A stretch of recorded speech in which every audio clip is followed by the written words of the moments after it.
Криси, аз ме разочароваха в момента думите ти тук на диванчетата, че ти подкрепяш лъжата на дадени хора. Аз не съм ги оправдала, нито аз това съм коментирала. Да, не искаш да кажеш, че те са злобили към нас заради случилото се. Да, се случило.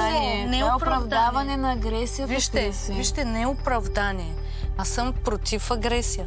Тя е фурнаджийска лопата тотална. В смисъл, тя няма мнение. Тя иска просто да се хареса. Просто търси нейните 4 минути и половина ефирно време.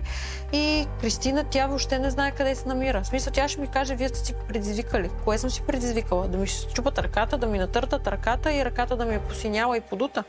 Виждаме 3 игри поредни, те проявяват агресия. И в следващия момент ти ми казваш, защото вие на коктейла ги нападнахте. Ама аз не съм ги нападнала, аз казвам истината. И някои хора, които нямат място в това предаване и не търсят любов, е време да станат и да си тръгнат, да си отидат при гаджетата, при аз реално не ги знам те какво правят в личния си живот. Тогава, като не ги знаеш, не се мешай в неща, които сме ги нападнали. Ние за какво сме ги нападнали? За това, че си имат гаджета ли? Габриела и Памела, какво ще правят тук?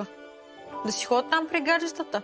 Те така го приеха, буквално като на живот и смърт, защото предполагам, че вече се засегнаха наистина доста лични теми. Добре. Реално техния личен живот, който по една или друга форма е бил превнесен тук.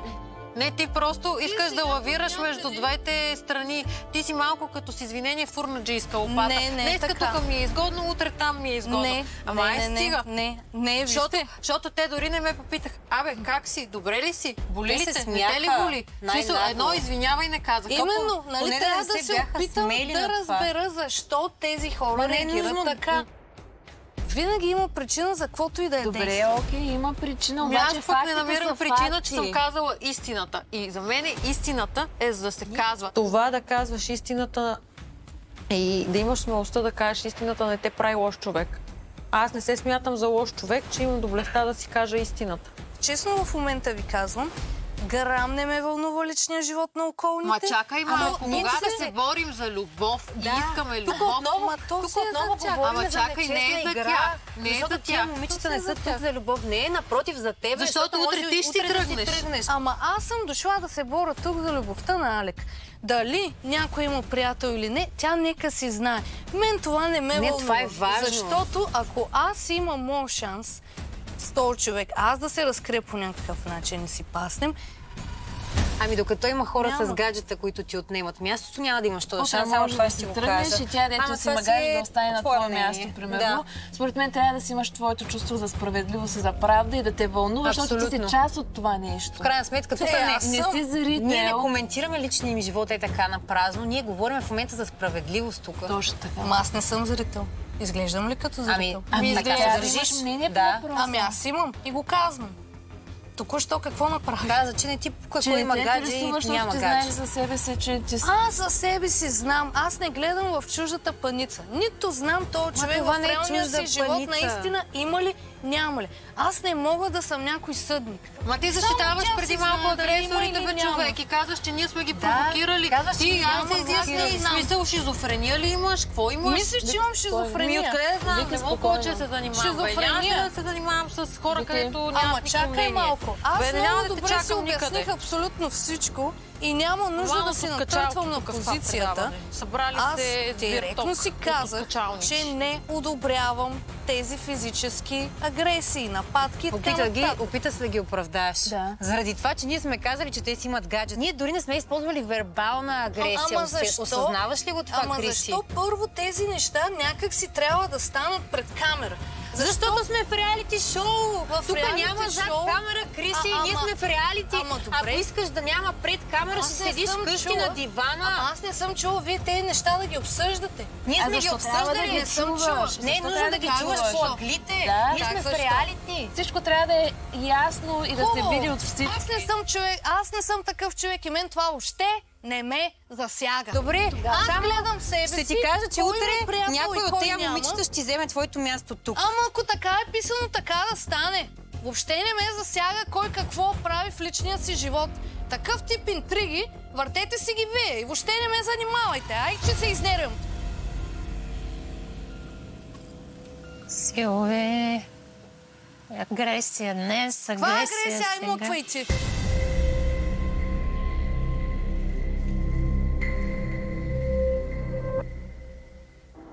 вече започва да ми писва само техните гласове да се чуват, да ехтят всеки божи ден в къщата, да се чудят само как да уязвят някой и как, разбира се, те да се изкарат все едно са праведни, все едно те сваляли маски, те едва ли не вътворявали ред и какво ли още не. Това са пълни глупости. Те не свалят маски, те са тези всъщност, които носят маски. Това е като крадец да посочи друг за крадец. Камера. Зад камера вкъщи. Аз мога да говоря каквото си пожелая. Това е моята позиция. Аз се изявявам. Ама не, аз не ви разбирам вашите оправдания с това. Ние защо не сме го казали зад камера? Какво значи зад камера? Къде се намирате? Вие знаете ли? Аз много добре знам къде се намирам и никога няма да засегна достоинството на някой и никога няма да сложа на преден план личния му живот, за който аз не съм на 100% сигурна. Както обичам да казвам, трябват доказателства. Не можеш да посочиш някой и да твърдиш нещо. Ако имаш доказателства, покажи ги, изкоментирай ги, като нямаш...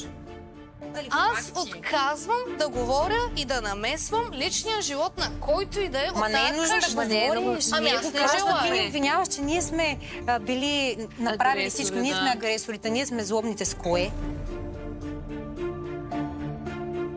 С това, че сме казали истината, с това, че сме показали как стоят нещата ли? Как е възможно тя да не осъзнава ситуацията, която се случва? Игра ли е това? Наистина ли не може да го осъзнае? Казвате, ама ако такова момиче ти заеме твоето място. Първо, аз съм уверена жена и вярвам в себе си. Ако Алек и аз имаме шанс да се опознаем и аз продължа напред, това ще е заради моите качества. Дори не мога да проумея, тя вярва ли се на това, което казва?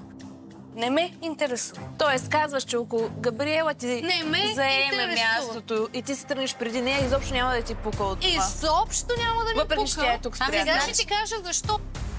Доводите й просто са абсурдни. Тя беше тук заради Алек, обаче пък не се интересува, че някои от момичетата тук са си с приятелите и го заблуждават по този начин. Значи не ти пука и за Алек и за това, което си.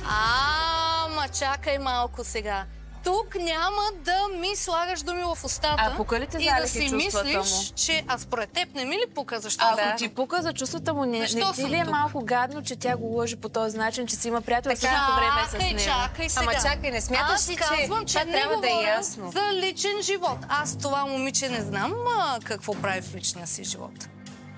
Не мисля, че ние с Йоана можем да й налеем акъл. Мисията невъзможна.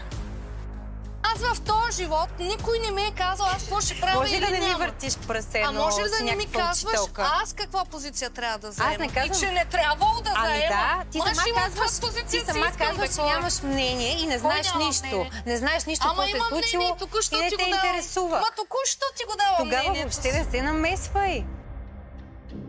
И в крайна може да кажеш аз да не се намеся или не. Мога да кажа, след като ме намираш за агресор мен. Достатъчно силен характер съм, за да не можеш да си позволиш да ми кажеш аз къде ще се намеся. То хората са го казали. Не знам дали да го казвам това.